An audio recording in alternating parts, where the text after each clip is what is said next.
morning, metalheads. This is Brad with your No Bull Precious Metals report for July 9th, 2021.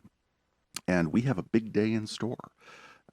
Today, we're going to be recapping a lot of the events that we saw in this short week after the holiday weekend and starting to look kind of into what's going to go on for really the rest of the month, maybe even the rest of the summer, because there were some big moves that did occur. And so, first things first, if we look up at the board, we've got mostly green going on today. The equities indexes have pretty much recovered from where they were yesterday. The NASDAQ is still saying it really flat at zero day over day, but the Dow has really popped. The S&P has popped up a bit. Russell is way up, and so are the foreign exchanges, the Nikkei and the Euro. So even with that, we look at, and there's a reason for that, and I'll point that out in just a second or two. But as we go in, we can also see a big change in energy. Yesterday, I believe it was, we were going through energy. Energy was down. Grains have been really on the soft side all week long. But now we've got, soybeans are up. If that's your thing, soybean meal is down, but soybean oil is doing pretty good. So are oats, So if you're looking to take a position and, grabbing a whole bunch of oats, this could be your time. But if we want to zero in on metals, which is really the focus of what this whole thing is about, we can see that pretty much all the way across the board it's green. Although palladium's having kind of a so-so day at, for right now, at 10:31 a.m. Palladium is up by 0.12%, which positive is generally good. Copper is up well over 2%. Platinum is at 1.6% up. Silver is even up. It's at 26.17. Not exactly where I'd want to see it. Especially given some of the highs and lows that we've had over the last 24 48 hours, but it's still, as long as we're above 26, I'm pretty much okay with it at this point. And again, that kind of goes back to some of the reasonings that I've got for as we start moving forward. But gold is still in positive territory. It's above the 1800 mark, which is nice. I miss the days when we were brushing up against $2,000, but you take what you can get. But let's move in. Let's see where things stand. So this week's reports, today at 10 a.m., which I just haven't been updated on it yet, is the wholesale inventories report. Now, the wholesale inventories is going to be kind of a big report to see exactly where things are sitting, and that drives a lot of analysis into the thinking behind consumer demand, what a lot of businesses seeing for what they're doing, why they're stocking, if they're stocking, things of that nature. So that kind of drives that future perspective of things to say, okay, if you're going to accumulate inventory, is it a good thing or a bad thing? Now, inventories themselves, as under U.S. tax law, are considered taxable. So it's never necessarily a good idea just to let inventory just kind of hang around and sit there. So the bigger companies are going to cut that to the bone, where if they're stocking on inventories right now and they're reporting an uptick in inventories, then that's something that is going to be indicative of basically them looking into the future and saying, we're going to need this in short order, because they're not going to keep it around for the next, 6 months, year, whatever it happens to be. So yesterday we had also, which I know that I forgot to mention, was the consumer credit report, which again, that number I still haven't gotten, which I have to do some digging on. But both consumer credit, wholesale inventories, these are the types of things that really start to work hand in hand together. So it starts to really paint that larger picture for us. And then, of course, next week, we've got some pretty decent reports that are coming out. We have the National Federation of Independent Businesses Small Business Index. We have the Consumer Price Index. We have Core Consumer Price Index. We have federal budget. All of that's for Tuesday.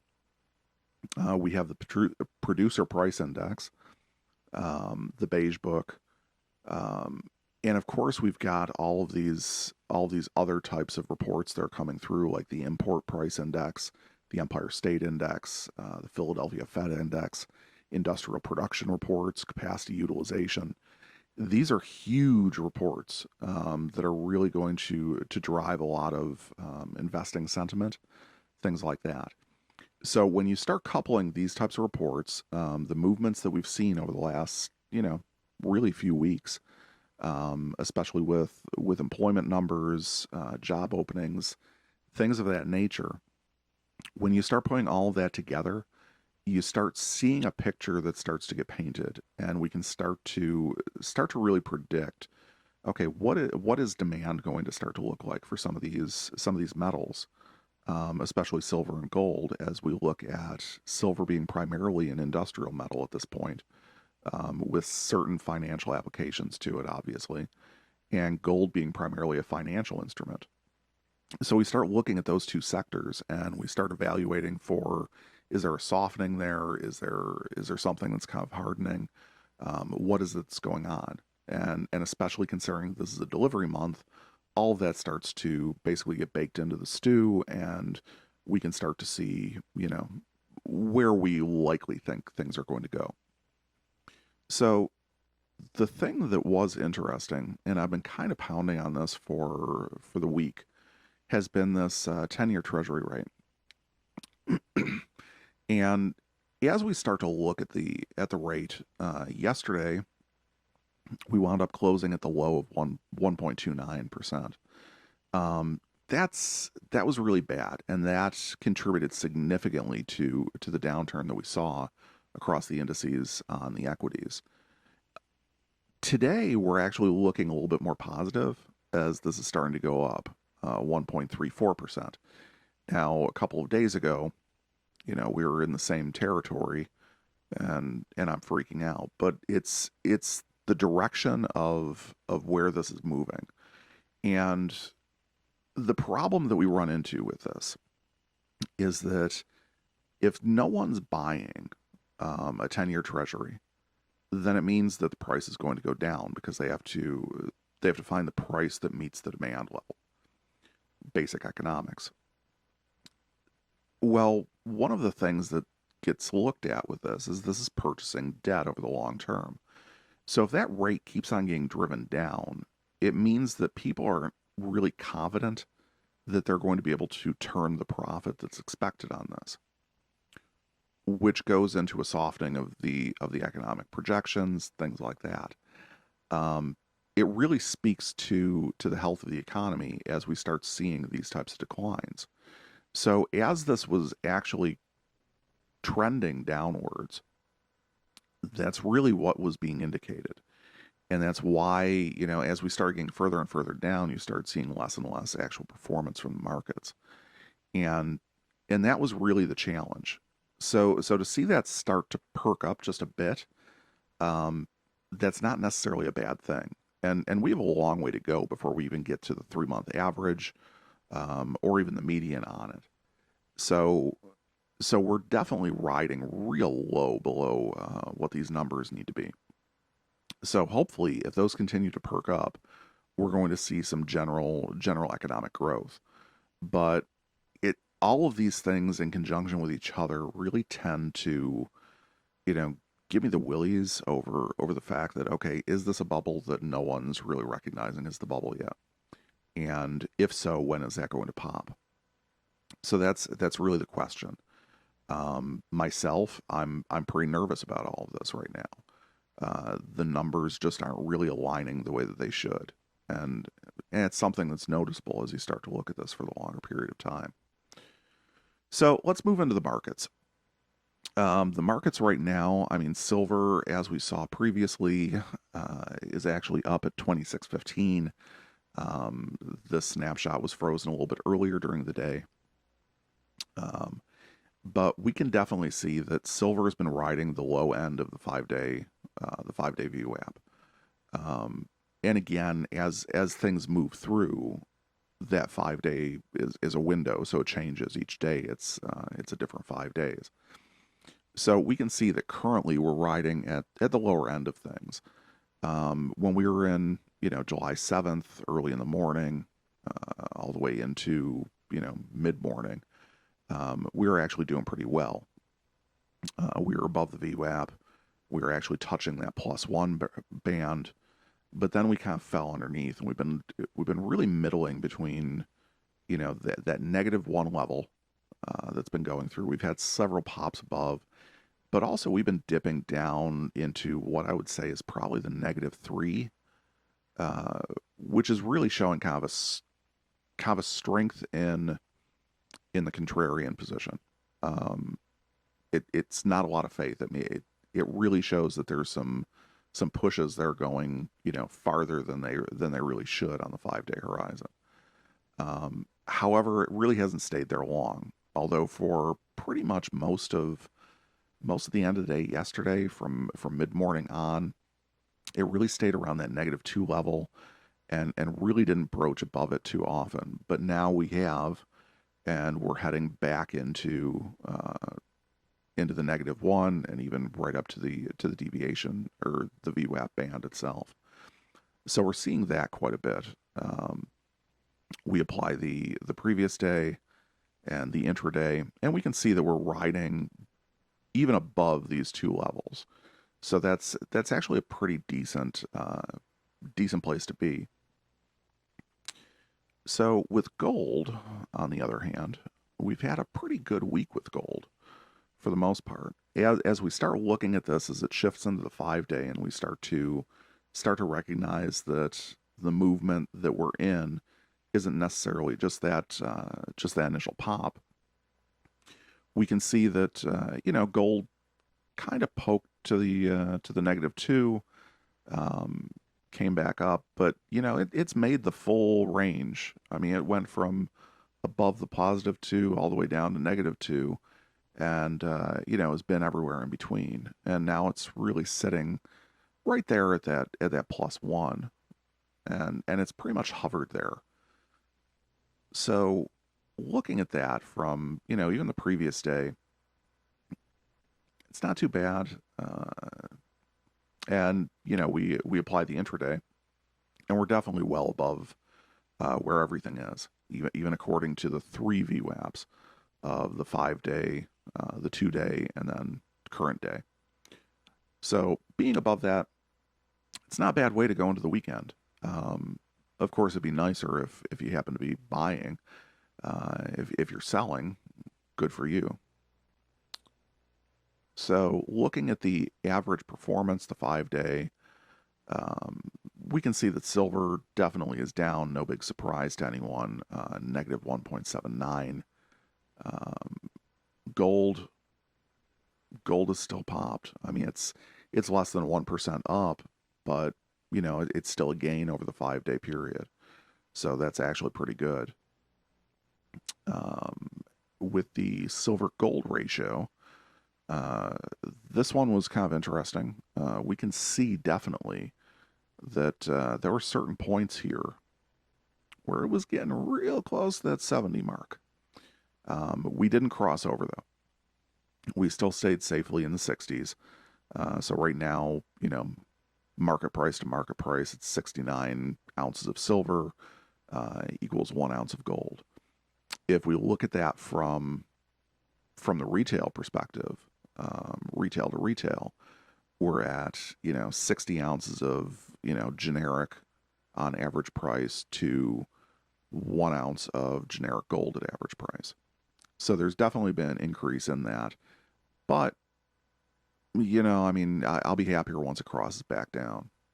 It just seems like that's where things are right with the world. But I did want to show what we've got right now, which I'm just pulling copper off. And I wanted to show this one. This was a silver spike that we had yesterday at 4 o'clock. 1600 that had 467,000 contracts traded. Now, what effect did that have? So if we go down here to the actual scatter, we can see exactly what effect that had. We had, 467,000 contracts. It moved the price 0.02%. So that's, they were so evenly matched within that. So this is one of those things that really says that, volume doesn't necessarily just tell the tale, nor does price just tell the tale. Because right here, if you were just looking at price, you wouldn't have even noticed that this occurred. But this was big activity. This was huge activity.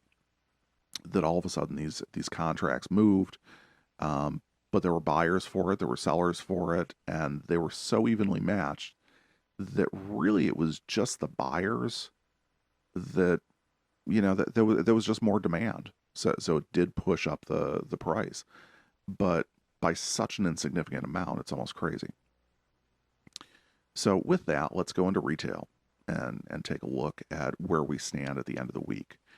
And by this point, we can all see that each of these benchmarks for the generic, the Philharmonic, the Maple Leaf, and the Eagle have all defined themselves in a pretty decent ascending motion for the average prices.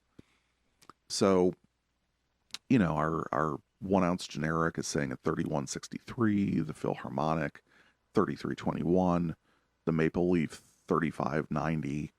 And of course, the American Silver Eagle at 42.21. And, 1 ounce normalized of junk silver is sitting at 32.27 an ounce. So that's actually the only anomaly, because it is actually a decline from last week at this time, which at that point it was 32.55.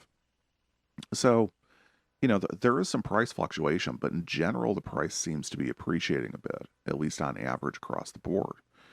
Now, when we start diving in and looking at, say the 1 ounce generic right now, we can see kind of like yesterday, it's very similar to that racing stripe.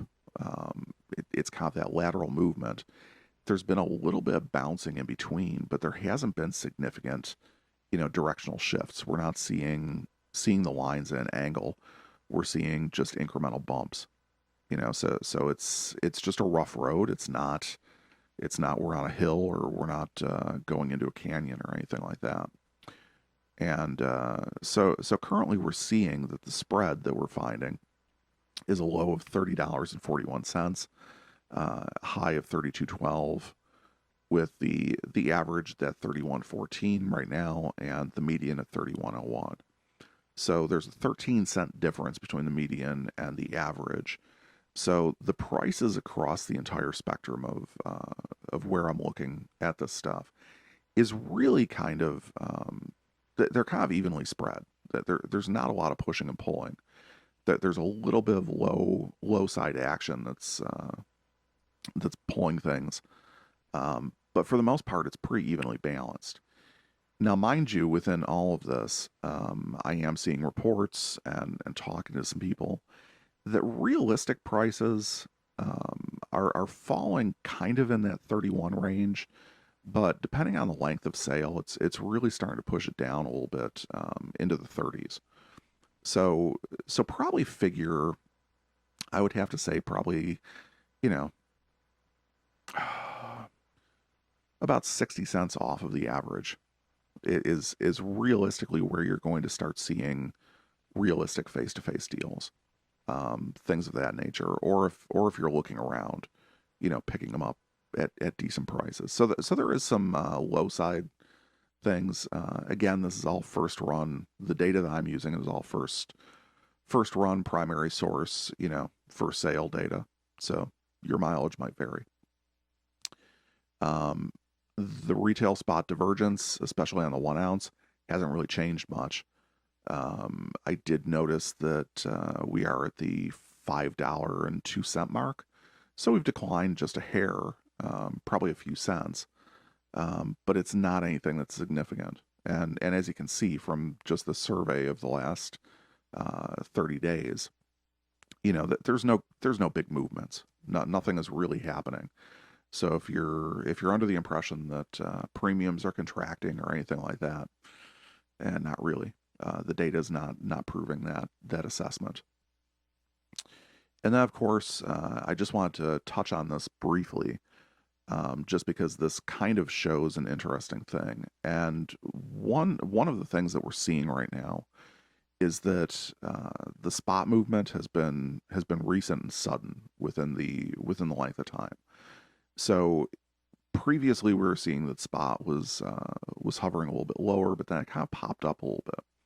Went up what, about 15 cents ish or so, because it was hovering right around the 26 mark. And it was just recently that it popped up to about that 26.15 position.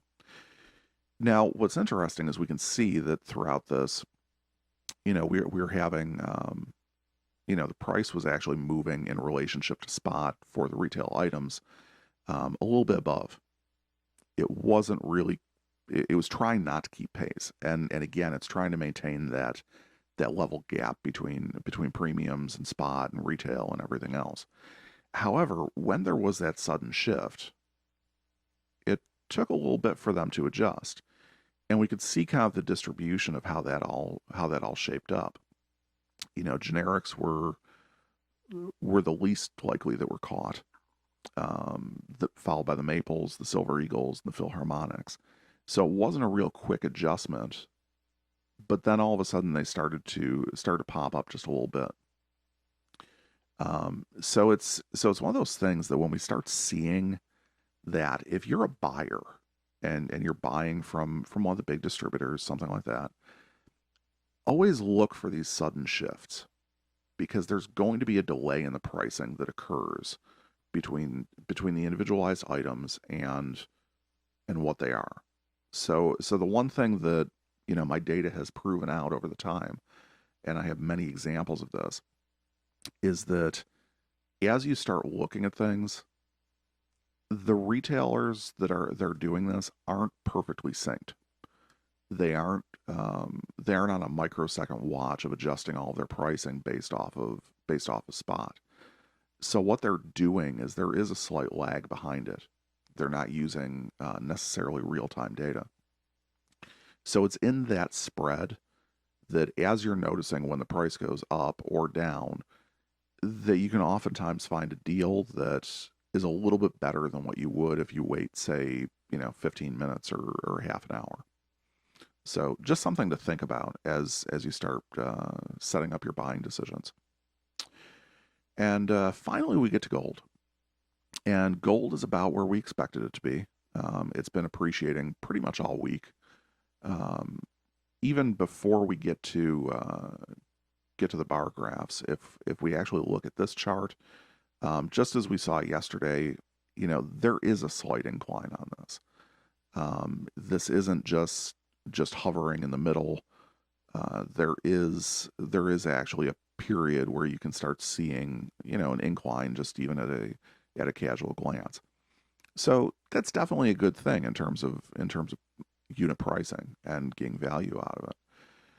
But as we look at our benchmarks, we can see that everything is, at the 3-week high, all the way from obviously the 10th ounce American Gold Eagle, which is almost at 2,700 on average. The 1 ounce generic is 1881. So that's a pretty big difference between a generic and 10 ounce Gold Eagles. The Panda, definitely there. The Kangaroo is up, still in the 1890. The Krugerrand, 1906. The Philharmonic is at 1913. The Maple Leaf is at 1924. The Gold Eagle is at 1968. And the Gold Buffalo is at 2025. And just for reference, and I'll throw a link in the description, I did finally drop the video last night that is the deep dive into the Gold Buffalo, where I dissect where it came from, where it's going, its history, its design aspects, as well as start looking at some additional pricing information, and make the assessment of whether it's a good deal or not. So I do encourage you to check that out. Again, the link is in the description.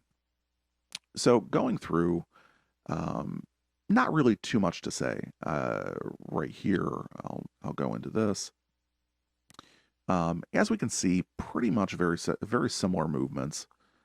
After looking at these for a number of days, you start to realize that, wow, okay, these all kind of move very much the same.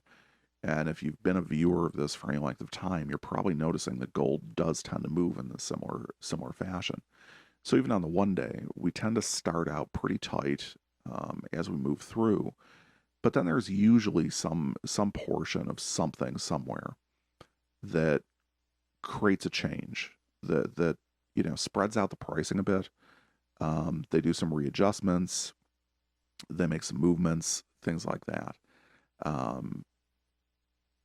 And then at some point they start coming back into alignment with each other, where the movements, once they've actually made their randomized changes, the movements actually start to consolidate again. So they start to move in unison versus on their own, which is where we start seeing this difference between, where everything spreads out, then it comes back together. And that's pretty common for most of the gold items right now, because again, gold has been pretty conservative. There hasn't been significantly large swings, with the exception of when Powell decided to tank the economy. But anyway, I think that's going to do it for this episode and this week. So if you like what I'm doing, please like, share, and subscribe. Those are the buttons down below. I do this every day, talking to a microphone while examining charts and trying to provide some context to things. And even if what I'm saying turns out to be complete and utter, tripe, hopefully it provides some insights to you as well that you can draw your own conclusions from. So with that, I'm going to sign off, and until next time, happy stacking.